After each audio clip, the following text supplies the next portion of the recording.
Several years ago, I got a sales job, and a few months into it, I realized that I was being an unethical salesperson. I was being every stereotype that people hate about salespeople. I got hired, I don't know, a couple years out of the Marine Corps, I got hired as a sales guy for a vinyl replacement window company. Their sales process was built on a lie. So they would have telemarketers that would go and set up all these appointments, and then we would go there with our little window display. And there was a whole story that they used to frame the sales appointment that was actually just a bullshit story. In a nutshell, I got out there and it was like, hey, my uncle owns the company and we're a little short on work and we're afraid that we're going to have to lay some of our crews off. It was all woven into this presentation. And I'm just out here trying to keep our guys busy because we don't want to lay them off. They've been with us for a long time, which would have been really noble and great if it were true, but it was a total lie. It was a bullshit lie. And you memorize this story and you just became one with it to where you actually believed it. I was only there 4 months, and in my 4 months, I was the number one sales guy. I was killing it and making a lot of money, feeling great about the money I was making, but inside I knew that it was bullshit and it's not who I was raised to be. And I felt icky, I felt dirty, I felt slimy, which is why a lot of people hate sales, right? Because they don't know there's a different way to sell. All of this came to a head one night. I was at this sales call. This young family was there, and we're at the kitchen table, and their like 18-month-old kid came over and walked up to me. I picked the kid up, and I had the kid on my lap, and we were goofing off and playing as I'm talking to them. And their VCR was broken. I said, well, bring it over here. Let me see if I could fix it. So I'm like fixing their VCR. I'm playing with their kid. The mom, she's making some food. She's going to feed me. And like, we're just totally getting along. We're having this conversation. And fast forward to the end, I sold about $2,000 or $3,000 worth of windows for 8, 10, 12,000 bucks because I rolled in. They couldn't afford it. And this company was really big on financing. They worked with these banks that would do these high interest loans. We consolidated a bunch of their medical bills into the window payment and stretched the thing out for God knows how many years. And they ended up paying way more money than they should have for all of this stuff. And I remember leaving there with a deposit check in hand. Part of me was like excited because of the story, right? The conquest of the salesperson. And I knew the next morning at 10 a.m., like every weekday, we had our sales meeting where we would role play.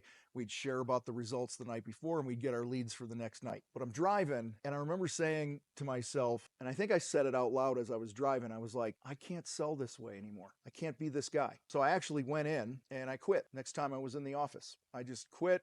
They were blown away. You're like, you're the top sales guy. You're killing it. You're making all these thousands and thousands in commissions. And I gave it up because I did not want to be a slimy, unethical salesperson. That had such an impact on me that some of you guys have been around the contractor fight long enough to know this. I was doing videos and podcasts and all this stuff helping contractors for probably 3 or 4 years before I ever really tried to sell anything, to sell any coaching or sales training or any of the things that we do. Because I had this head trash that if you're going to be a salesperson, you had to rip people off. And now, mind you, this is built and sold companies and this and that. But I remember this being such a head trash thing for me because I did not want to be that type of salesperson, especially with the work we're doing here in the fight to bring respect and dignity back to the trades. I'm here to tell you that you can be a human being that's full of integrity, that has other people's best interests at heart,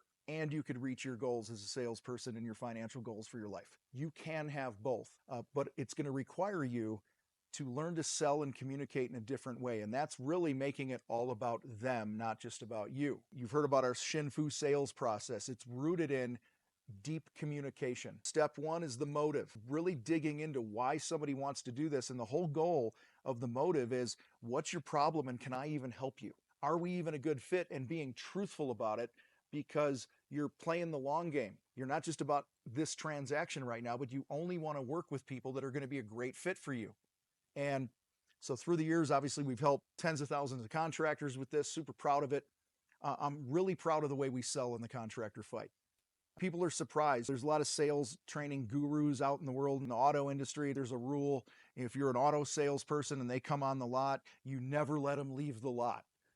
That's kind of how the window sales thing was, by the way, where the rule in the office, the culture was you either get the deal or they kick you out of the house because you were so pushy. And people are surprised, especially if they get me on a call and it's a sales call for one of our programs and they tell me I want to think about it. I'm like, cool. I have zero pressure. There's zero pushiness. And many people come back months or years later because of the way we treated them in that sales process. Because I believe people are ready to buy when they're ready to buy, not necessarily when I'm ready for them to buy. And so I'm always trying to protect the relationship. And I bring this up because I know there's a lot of head trash when it comes to sales. A lot of contractors are like, well, my work should just speak for itself and that should ring the fucking cash register. And hey, some cases it does, most cases it doesn't.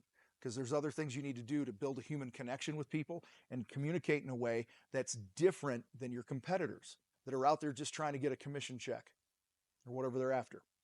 So if you're looking for a way to sell that doesn't make you feel like you're slimy or like you're fucking Satan himself, okay, like I felt, and you want some personalized training, accountability, mentoring, and coaching, I want to encourage you to hit the link, thecontractorfight.com/platoon. We have a very small coaching group of men and women that want to sell ethically, that want to sell in a way that's best for the client, because as we all know, you help enough people get what they want, you in turn are going to get what you want.